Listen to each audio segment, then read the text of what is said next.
The twin suns of Vatra 9 dipped low over the wide golden fields, painting the quiet ranch in soft light. Dust swirled in the dry air as Ethan Cole leaned on the wooden fence, staring at the horizon where the alien windmills spun slowly.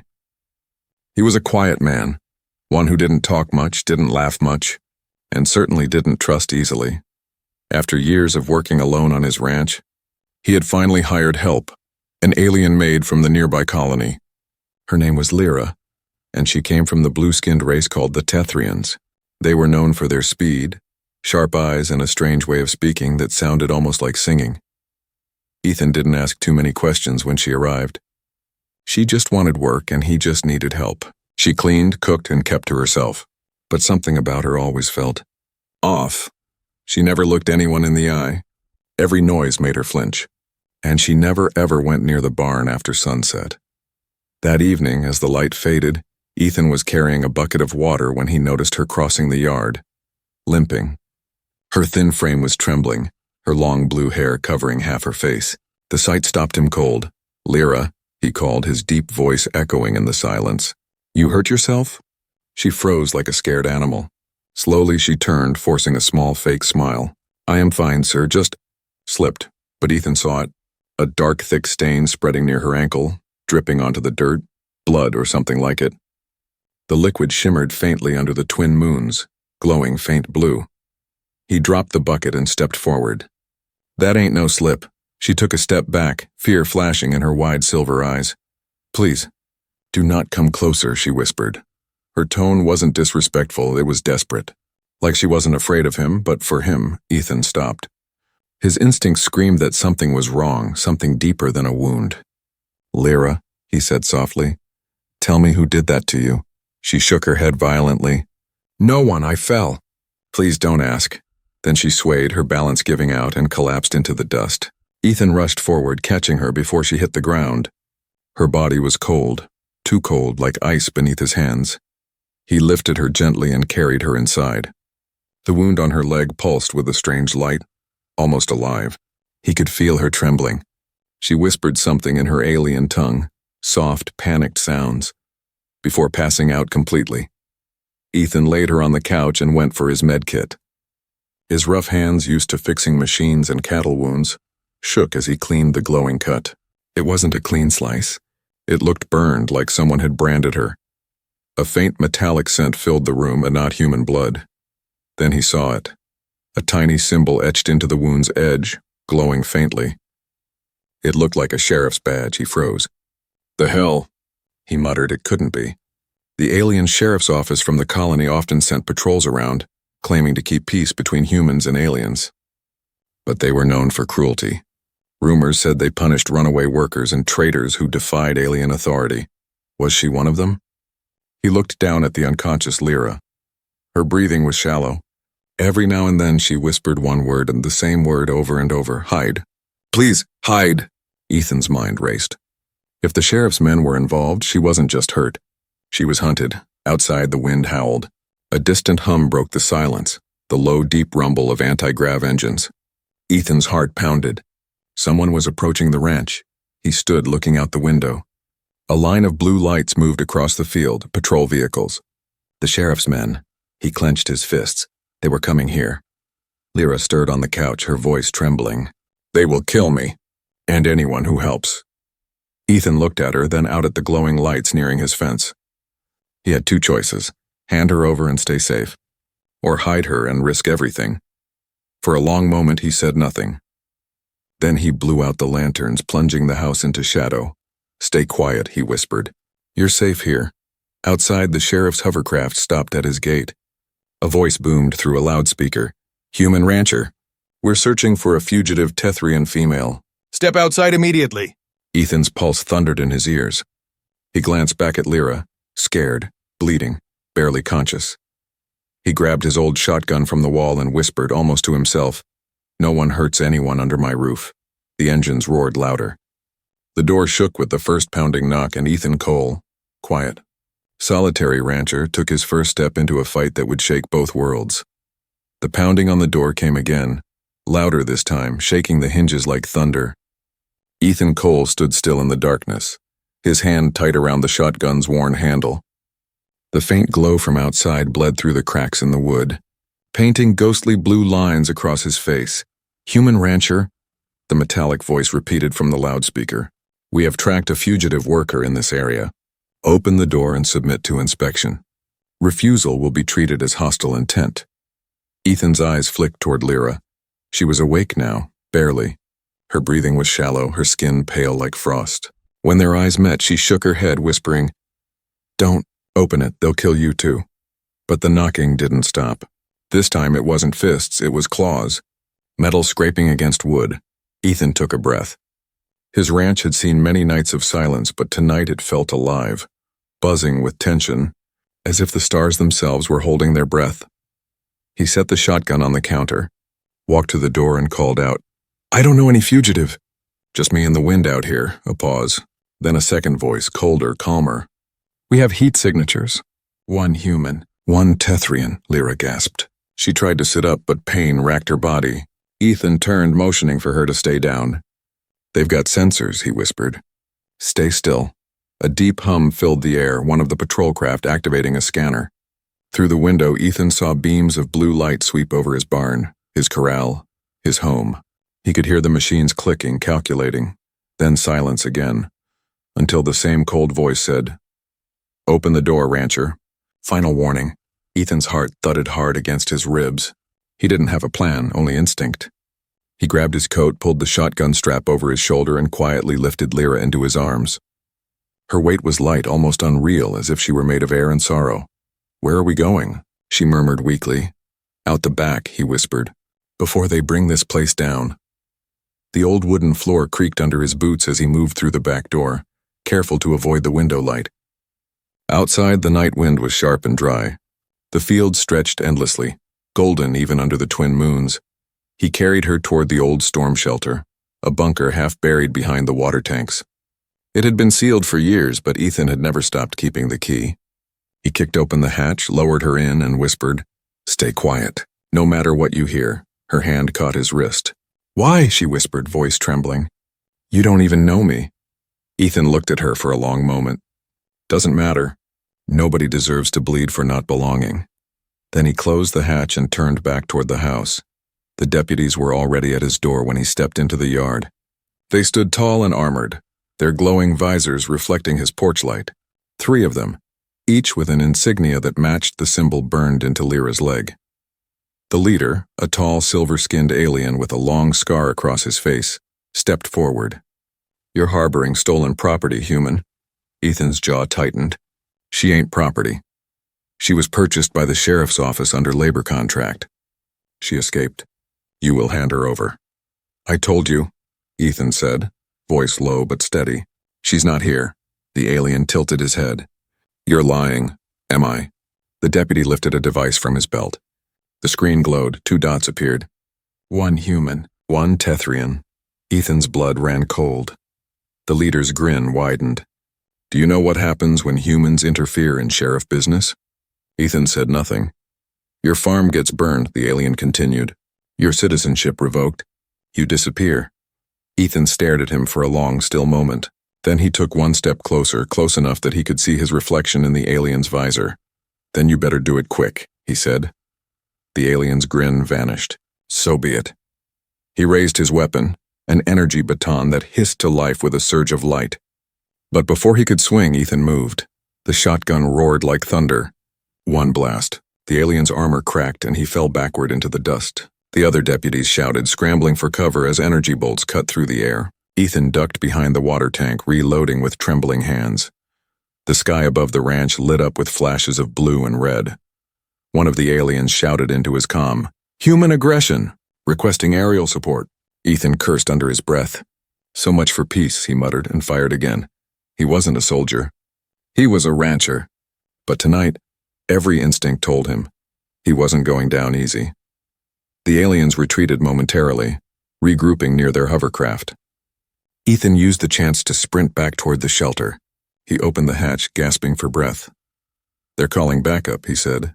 "We have minutes, maybe less." Lyra looked up at him with wide, terrified eyes. "If they find you helping me, they'll erase your name from the records. You'll be nobody." Ethan smiled grimly. Maybe being nobody's the only way to be free. Her eyes shimmered faintly, catching the moonlight. You would risk that. For me? He didn't answer. He just grabbed her hand. We're leaving. He helped her to her feet, ignoring the pain in his chest and the smell of smoke already drifting from the burning barn. Above them, the sheriff's hovercrafts descended. Blue light swept the fields. Voices barked orders, but the pair, one quiet human rancher and one limping alien maid, were already disappearing into the endless darkness of the desert. Behind them, the sheriff's men found nothing but an empty farmhouse and a trail of footprints leading into the unknown. And for the first time in years, Ethan Cole felt alive. He didn't know where the path would take them, but one thing was certain. He had just declared war on the alien sheriff's office. The desert night was endless. Wind swept over the dunes like whispers of ghosts, carrying dust that glittered faintly beneath the twin moons. Ethan Cole trudged forward, the heavy steps of his boots sinking into the sand. Behind him, Lyra limped, clutching her wounded leg but refusing to fall. They had walked for hours since the firefight. The ranch, his quiet, peaceful home, was a glowing ruin on the horizon now. Smoke rose from it like a black scar against the silver sky. Ethan didn't look back. He couldn't keep going, he muttered. We're almost to the ridge. Lyra stumbled, gasping. Why are you doing this? You could have left me. He stopped, turning to face her. The desert wind howled between them. I told you, no one gets hunted down for bleeding on my soil. Her silver eyes shimmered with something like confusion, maybe guilt, maybe something deeper. But she said nothing more, and they kept walking until they reached the base of the cliffs. Hidden beneath one of the stone arches was a small cave, an old mining tunnel from the first colonists. Ethan pushed aside the metal debris and helped her inside. The air was cool, smelling of rust and rock. He lit a small lantern, its soft light flickering against the cave walls. We'll rest here till morning, he said quietly. They'll be searching everywhere by now. Lyra sank to the ground, leaning against the rock. Her face was pale, but her wound, it had changed. The faint glowing mark near her ankle was pulsing brighter now, threads of light creeping upward under her skin like roots. Ethan frowned. That thing's spreading. You need help. Her voice trembled. No human doctor can fix this. Then tell me what it is, he demanded. For a long moment she said nothing. The only sound was the soft crackle of the lantern. Then she looked up, her expression distant and heavy with fear. It's not a wound, she said finally. It's a mark of ownership. Ethan froze. What? She looked down at the glowing symbol. The sheriff's mark. Every servant in their control carries one. It binds our bodies to their command systems. They can track us, control our pain even, end us if they wish. Ethan's jaw tightened. You mean they can kill you remotely? Yes, she whispered. With one signal. Ethan stared at her in disbelief. He had heard rumors about the sheriff's cruelty, but this was worse than slavery. It was mechanized obedience. Then why'd you run? He asked quietly. She hesitated, then pulled down the collar of her dusty uniform. Beneath her skin, etched into the soft glow of her neck, was another mark, a different one. It pulsed golden, faint but alive. Ethan blinked. That's not the same. No, she said. Because I wasn't just a maid. The lantern light flickered as she continued. I was part of the royal bloodline of Tethria. Before the sheriff's office took power, my family ruled. My father refused to obey their orders. They killed him, took control of our people, and erased our names from the records. She swallowed hard, her voice breaking. They branded me as property to make an example of what happens to those who defy them. Ethan's breath caught in his chest. You're a princess. Her laugh was bitter. Not anymore. Just another runaway slave, the silence stretched. Ethan ran a hand through his hair, his mind racing. If that's true, then helping you isn't just breaking the law. It's war. Lyra looked up at him. Then why stay? He stared at her for a long moment, the lines of his face hard but steady. Because I've seen enough to know what's right. For the first time since he'd met her, Lyra smiled, a small, fragile smile that looked like hope learning to breathe again. But the moment shattered when a faint beep echoed through the cave. Lyra's eyes went wide. They found us. Ethan turned toward the sound. Her ankle was glowing brighter, the mark flashing in warning pulses. They're tracking the mark, she said quickly. They can locate me from orbit. Ethan cursed under his breath, grabbing his pack. Then we cut it out, her eyes widened. You can't. It's linked to my heartbeat. If it's removed the wrong way, it'll kill me instantly. Then tell me how to do it right. She hesitated, trembling. You'd need a neural disruptor. From a sheriff's terminal. The nearest one is in Harvin Station. It's their main checkpoint. Ethan tightened his grip on his shotgun. How far? 2 days' walk, she whispered. If we live that long. The air outside shifted. A deep rumble rolled across the desert. Ethan moved to the cave entrance and saw it. Searchlights sweeping across the sands, the sheriff's patrol craft descending like predators. He turned back, his eyes sharp. We're not dying in this hole. Lyra's voice was small. They'll kill you for this.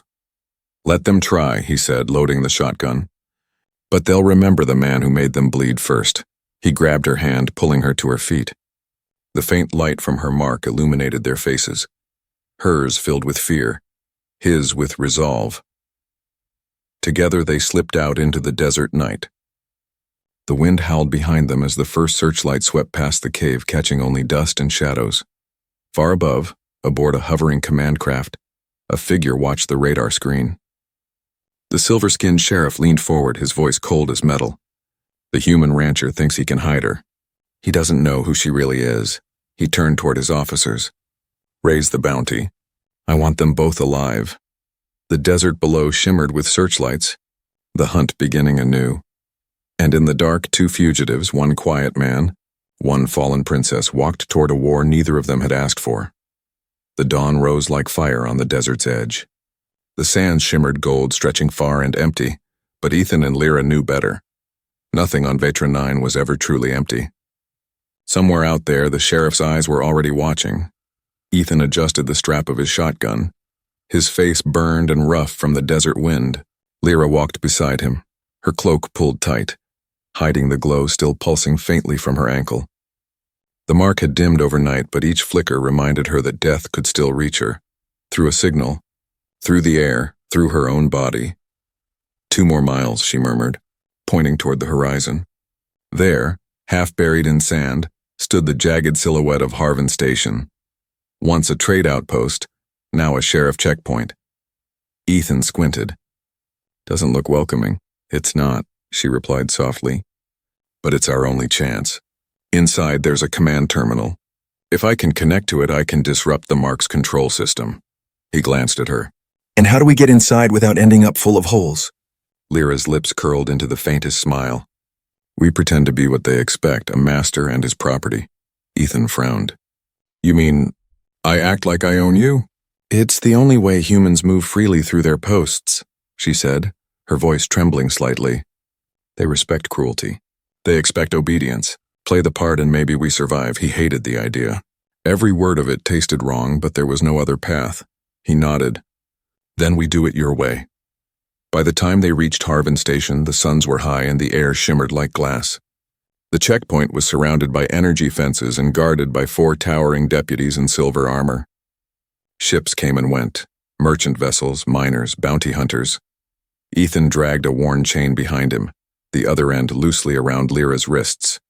Her head was lowered, her hair falling like a curtain. Name and business, one of the deputies barked. Ethan spat dust to the side. Ethan Cole brought my property in for registration. She's been glitching. The deputy scanned them with a handheld reader. It beeped softly when it passed over Lyra's mark. Confirm Tethrian Class 2 labor code, he said flatly. Proceed. Ethan's heart hammered in his chest, but he nodded and pushed forward. Inside Harvin Station was a maze of metal corridors, humming with energy. Screens flickered with data, wanted posters and surveillance feeds. The sheriff's emblem, a coiled serpent around a star, decorated every wall. Lyra whispered under her breath. The control room is on the upper deck. They climbed the graded stairs, keeping their heads down. Ethan tried to ignore the looks from passing officers, some suspicious, some cruelly amused. One alien sneered, "Humans and their pets, disgusting." Ethan's jaw tightened, but he said nothing. He couldn't blow their cover. Not yet. At the top level, they entered a narrow hallway filled with humming consoles. Lyra pointed toward a sealed door marked authorized personnel only. That's it, she whispered. The main neural control terminal. Ethan scanned the hallway, 2 guards at the far end distracted by a screen. He motioned for her to stay hidden and moved quietly behind a row of crates. He picked up a small metal shard from the floor, tossed it across the corridor. It clattered loudly against a wall.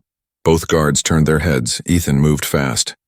2 quick steps, 2 silent strikes, one to the throat, one to the jaw. Both deputies collapsed before they could shout. Lyra blinked. "You killed them?" He shook his head. "Knocked them out. For now." She stared at him for a long moment, something unreadable in her eyes. Then she approached the console and placed her glowing hand on it. The screen flared to life. Rows of alien symbols scrolled past. "It's locked," she muttered. "They changed the access key. Can you break it?" "I can try, but if they detect me..." An alarm blared before she could finish. Ethan's stomach dropped. They already did. Red lights filled the corridor. A metallic voice echoed through the station.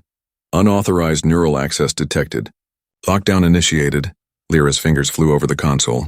"I need 1 more minute." "Make it 30 seconds!" Ethan barked, taking cover near the doorway as heavy footsteps thundered from below. He fired once, the blast echoing through the metal halls. The first wave of deputies fell, but more were coming.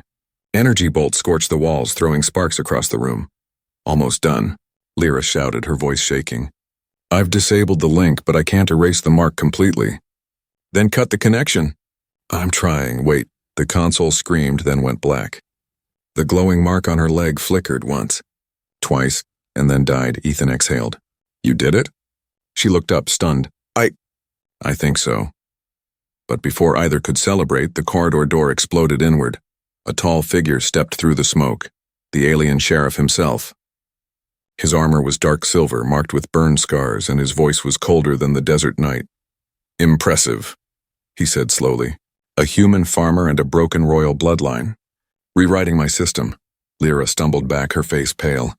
You killed my father." The sheriff smiled thinly. "Yes, and I'll finish what I started." He raised his plasma revolver, its blue core humming with deadly light. Ethan stepped between them, shotgun raised. "You want her, you'll have to go through me." The sheriff tilted his head. "I expected you to say that." He pressed a button on his gauntlet. Every screen in the room flickered, and Ethan's shotgun jammed. "EMP field," the sheriff said. "You can't shoot what you can't power." Ethan gritted his teeth, tossing the useless weapon aside. "Guess we do this the old way," he lunged. The sheriff moved faster than any man, his armored fist catching Ethan's shoulder with bone-cracking force. Ethan staggered, pain flaring white-hot. Lyra screamed, diving toward the console, trying to override the lockdown. Sparks flew. The sheriff turned to stop her, just as Ethan grabbed a fallen deputy's sidearm and fired point-blank into the sheriff's exposed joint. The alien roared, his armor sparking. "You fool!" Lyra slammed her hand onto the console. Override complete. The station lights went out. Everything plunged into blackness except her mark, now glowing gold instead of blue. The EMP failed. The sheriff's gauntlet shorted. The wall shook. Ethan grabbed Lyra's arm. "Move." They ran through the smoke as alarms wailed, and the sheriff shouted after them, "You can't hide forever, human. The bounty on your head now belongs to every system in the quadrant." Outside, the suns were setting again. The desert stretched before them, wide and wild. Ethan looked at Lyra, who was breathing hard but smiling faintly. "You're free," he said. "For now," she whispered, "but freedom always costs more." They disappeared into the burning light of dusk. 2 fugitives, one secret stronger than any law, and far behind them. The sheriff rose from the smoke, eyes burning with vengeance. "Find them," he growled, "and burn everything they touch." Night had fallen again. The wind howled through the canyons, scattering the scent of smoke and metal. Ethan and Lyra moved carefully under the fractured moonlight, their shadows long and silent against the sand. The sheriff's pursuit had not slowed. Drones had scoured the desert skies for hours, searching for any trace of them. Lyra's mark had stopped glowing, but the skin around it was scarred and raw. She could barely walk without pain. Ethan had wrapped it in cloth torn from his coat. His own arms bruised and scraped from the fight at Harvin Station. "You should have left me," she said softly, her voice barely audible over the wind. Ethan didn't look back. "You keep saying that. I'm still not listening." They walked until dawn broke, a dull orange glow spreading across the dunes, until finally a shimmer appeared on the horizon. A cluster of metal domes camouflaged beneath layers of sand and netting. A hidden human settlement, Sanctuary Point, Lyra whispered. It was built by outlaws and farmers who refused to bow to alien law. Ethan studied the faint figures moving between the domes. Looks quiet enough. It never is, she murmured. A guard stopped them at the entrance. He was human, sunburned and wary, his rifle held low but ready. State your business, Ethan raised his hands. Just looking for rest and water. We've been running from the sheriff's men. The guard's eyes narrowed. Everyone on this rock is running from something. He looked at Lyra, noticing her blue skin under the hood. She one of them? Ethan's tone turned hard. She's with me. That seemed to be enough for now. The man nodded toward a nearby tent. Talk to Mara, she runs this hole. Inside, the tent smelled of smoke and oil. A tall woman stood behind a desk made of scrap metal, her sharp eyes scanning them both. You brought an alien into my camp? She asked coldly. Ethan met her gaze. She's no threat. We just need a place to rest. Mara studied them for a long moment, then nodded slowly. You've got a few hours. Food's scarce. Don't cause trouble. Lyra bowed her head slightly in thanks. We're grateful.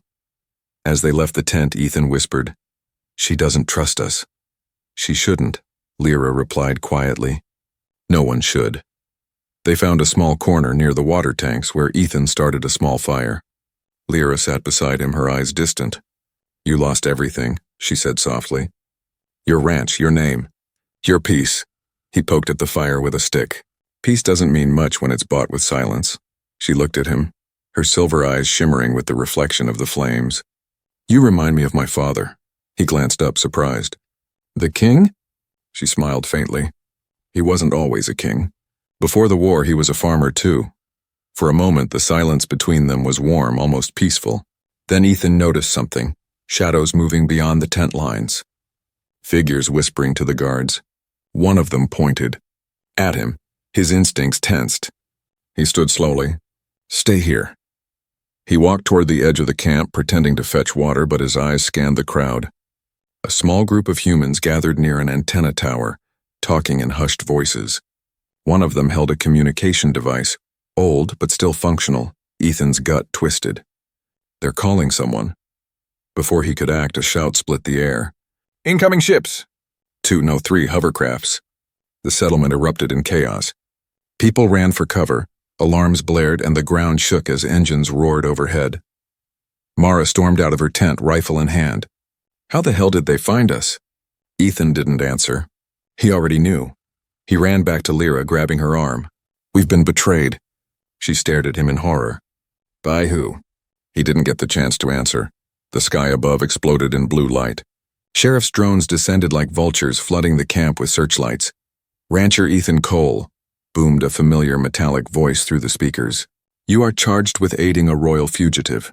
Surrender or the humans of Sanctuary Point will die beside you. Mara turned on Ethan, her eyes blazing. You brought them here. Listen to me, he shouted. If you don't fight, they'll take this place apart piece by piece. But the sheriff's hovercrafts were already firing, energy bolts tearing through tents and vehicles. Dust and flame filled the air. Ethan pulled Lyra behind a collapsed wall. We can't stay here. Lyra's breath came fast, fear flashing across her face. They'll slaughter everyone, not if we make them chase us instead. He pointed to the canyon beyond the camp. You see that ridge? We run there. I'll draw their attention. Lyra grabbed his arm. No, you'll die. He gave her a small, fierce smile. Maybe. But they'll follow me, and that'll give you time. Before she could protest, he was gone, running into the open, firing his shotgun toward the nearest hovercraft. Sparks flew as his blasts hit the engine's side. The sheriff's voice growled through the comms. There he is, alive. I want him breathing, barely. Bolts of plasma struck the sand around Ethan, but he kept running, shouting, Come on, you bastards! Come get me. The hovercraft swerved, chasing him toward the ridge. The camp behind him burned in chaos, but Lyra, she ran the other way toward the northern dunes, her cloak whipping behind her. She turned once, seeing Ethan disappear into a cloud of dust and fire. Her heart twisted painfully. Hours later, the desert was silent again. The sheriff's ship circled high above, scanning the sand for movement. Inside a hollow canyon, Ethan lay hidden under a broken crawler, blood staining his sleeve. His breathing was ragged, but his eyes were alive, sharp and angry. He pressed his hand to his wound and whispered, "Still here." Then he looked out toward the horizon where Lyra had escaped, the faint shimmer of dawn breaking again. "She better make it," he muttered. Far away, aboard his command craft, the alien sheriff received a message. "We lost the princess's signal, sir." "But we have confirmation. The human still lives." The sheriff's expression darkened. "Good," he said coldly. "Let him live just long enough to watch everything he cares for burn." He turned to his crew. "And send a message to all bounty sectors. The reward for Ethan Cole and the Tethrian princess has tripled." The hunt was far from over. The desert had swallowed the night, leaving behind only silence and ruin. Ethan Cole awoke to the hiss of wind slipping through cracks of stone. His body ached, shoulder burned, leg heavy, and for a moment he thought he'd died. But then he felt the grit of sand on his tongue, the distant thrum of engines somewhere above. He was alive. Barely. The last thing he remembered was fire, hovercraft circling the ridge, the sand erupting beneath him as plasma tore through the air. He'd been thrown into the canyon, where the desert's shadows had hidden him. Now, hours later, only the memory of heat lingered. He pushed himself upright, wincing. The sky above was pale with dawn, painted red by dust. Smoke from the destroyed settlement still stained the horizon. He thought of the people in Sanctuary Point. How many hadn't made it out? And Lyra. "Please still be out there," he muttered. He staggered forward, but his boot hit something metallic buried beneath the sand. He knelt, brushing the surface. It wasn't a rock. It was a hatch. The metal was old, half-rusted, marked with human letters worn by time. Project Haven, access restricted. Ethan hesitated. Then with a grunt he pried it open. The hinges groaned. Cool air rushed upward, smelling faintly of oil and ozone. A ladder disappeared into darkness. He climbed down. The tunnel below stretched for hundreds of feet, steel walls, flickering lights, and the hum of machines still somehow alive. He walked carefully, shotgun in hand, until he heard voices. He's human. Not one of them. Could be bait. Sheriff's been using decoys. Then why's he bleeding? Ethan stepped into the open, hands raised. If I were bait, I wouldn't be leaking all over your floor. A group of humans emerged from behind crates, 5 of them armed and covered in dust. Their leader, a broad man with cybernetic implants around one eye, frowned. "You got a name, stranger?" "Ethan Cole, rancher. Sheriff's been hunting me." At the name, several exchanged glances. The leader's expression softened slightly. "The human who helped the Tethrian princess escape." Ethan froze. "You know about her?" The man nodded. "Word travels faster underground than the sheriff thinks. Name's Briggs. Welcome to the Haven." He gestured for Ethan to follow. They moved through corridors that opened into a wide chamber, part workshop, part war room. Screens glowed with stolen satellite feeds.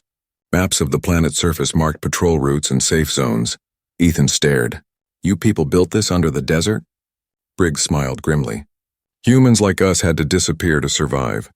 The sheriff hunts rebels, smugglers, and free farmers the same way he hunts aliens who disobey. Down here, we plan what comes next."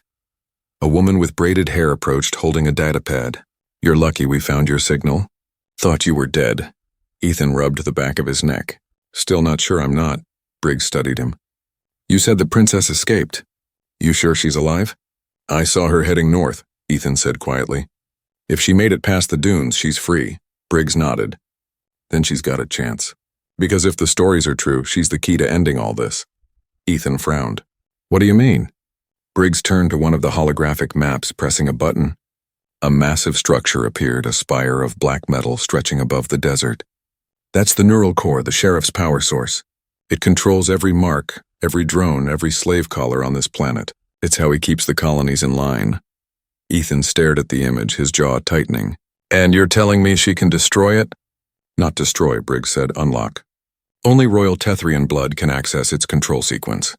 The sheriff's been using her genetic code to power the system. If she connects willingly, she can override it from within." Ethan's heart sank. "She doesn't know that." "Then you'd better find her before he does." The chamber lights flickered suddenly. Alarms buzzed. A young scout burst through the doorway. "Sir, Sheriff Patrol inbound, 6 hovercrafts." They're scanning for tunnels, Briggs cursed. They must have traced your trail. Ethan stepped forward. Then let me lead them away again. Briggs glared at him. You're half dead, Cole. Doesn't matter, Ethan said. If they find this place, your rebellion dies. I can buy you time. Briggs hesitated, then nodded once. You've got guts, farmer. Take the crawler through the south shaft. It'll get you near the canyon rim. After that, you're on your own.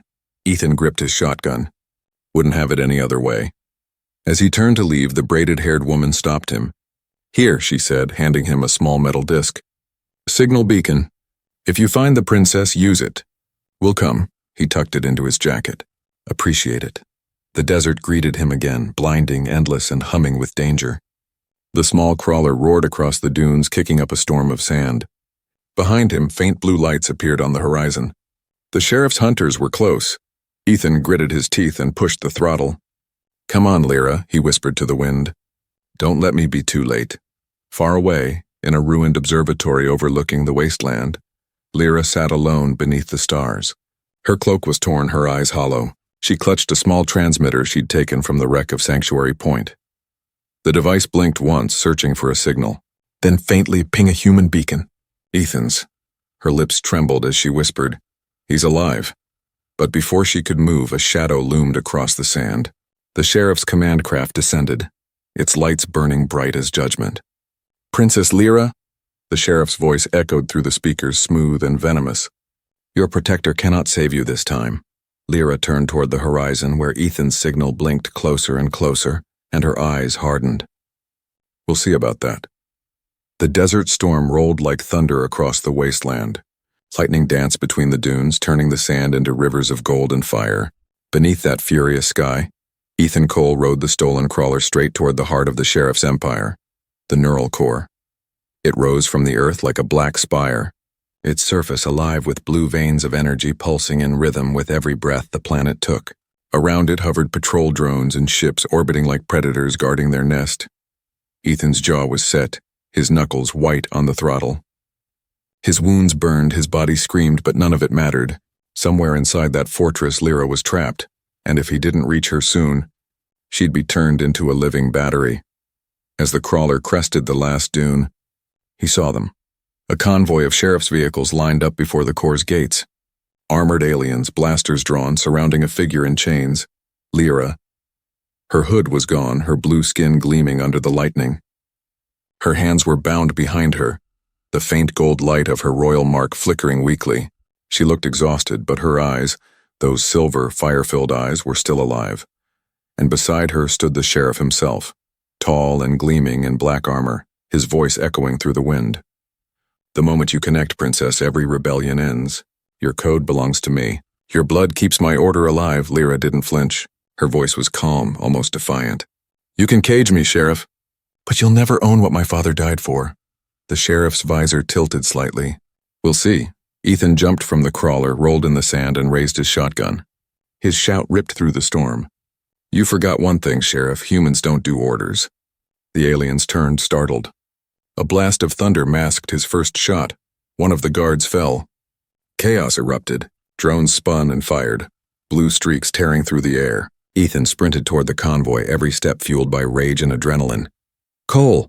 Lyra screamed. He dove behind a fallen transport, firing again and again. Sparks showered the sand as plasma bolts exploded around him. The sheriff's soldiers advanced in formation, but for every one that fell, Ethan kept moving closer. Then the sheriff lifted his gauntlet and slammed it into the ground.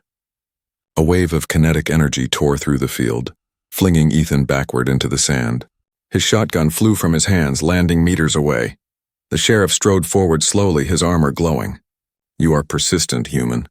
I'll give you that. Ethan coughed, blood in his mouth. You talk too much. Do you even understand what she is? The sheriff hissed. Her blood can rewrite systems. Her will can destroy worlds. You think this is about mercy? It's about control. He grabbed Lyra by the wrist and turned her toward the core's glowing gate. And with her, control becomes eternal. Lyra struggled, but the metal cuffs on her wrists tightened, feeding off her energy. Ethan reached for the sand beside him and felt something hard. Not his shotgun. A small metal disc, the beacon Dart Briggs's voice echoed in his memory. If you find her, use it. We'll come. He pressed the button. The disc flashed once, then vanished into static. Seconds later, the sky above the core cracked open. From the clouds descended 3 human rebel ships, sleek, battered, and fast. They fired down with crimson light, ripping through the sheriff's forces. The ground trembled as explosions tore open the outer gates. The sheriff roared, his armor flaring with light. "Fools!" Lyra seized the moment. Spinning, she slammed her bound hands into the sheriff's arm console. Sparks erupted. The cuffs around her wrists shattered, and the neural light inside her veins surged golden and bright. Ethan staggered to his feet. "Lyra!" Her eyes glowed like stars. "He used my code to enslave thousands. I'm taking it back." The sheriff raised his plasma revolver, aiming at her chest. "Then you'll die with it!"